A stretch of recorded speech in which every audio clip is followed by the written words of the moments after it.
देखो ट्रिग्नोमेट्री के अंतर्गत यदि साइन ए इज इक्वल 12/13 हो तो शेष त्रिकोणमितीय अनुपात ज्ञात कीजिए। अब साइन ए, तो त्रिकोणमिति की बात हो रही है, आप एक राइट ट्रायंगल बनाएंगे, एक समकोण त्रिभुज बनाएंगे, है ना। आपको गिवन प्रोडक्ट क्या है आपका? गिवन प्रोडक्ट साइन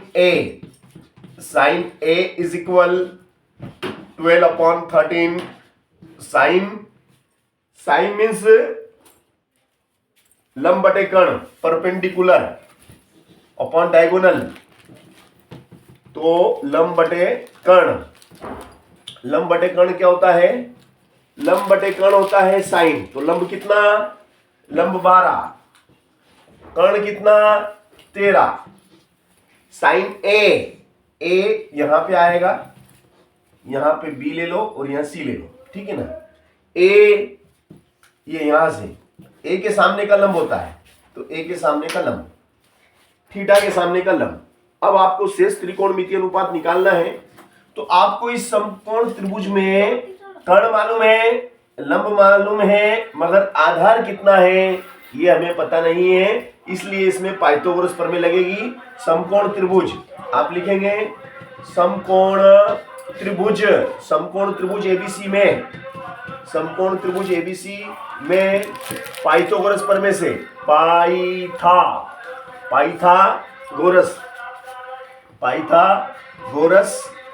प्रमेय, आपकी जो थ्योरम है वो थ्योरम लगेगी। पाइथागोरस थ्योरम क्या कहती है?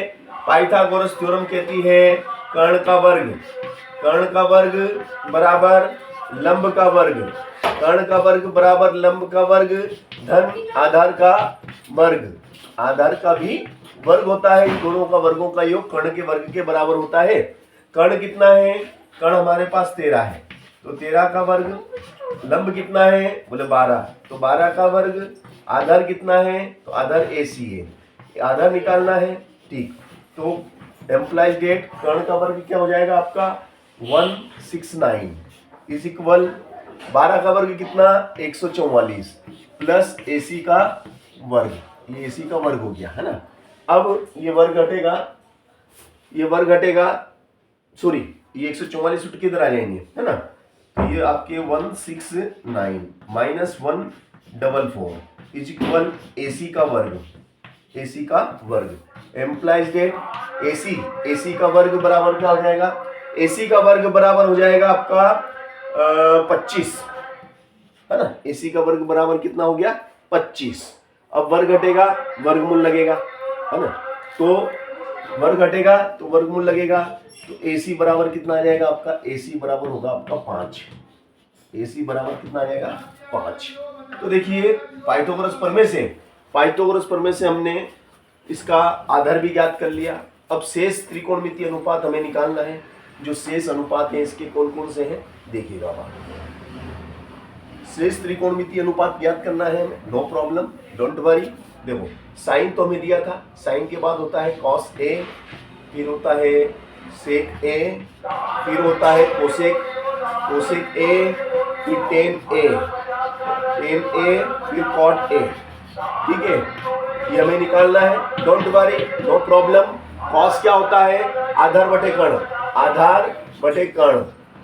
कर्ण को हम, तो आधार बटे कर्ण, आधार कितना है? आधार 5 है, कर्ण कितना है? 13 है।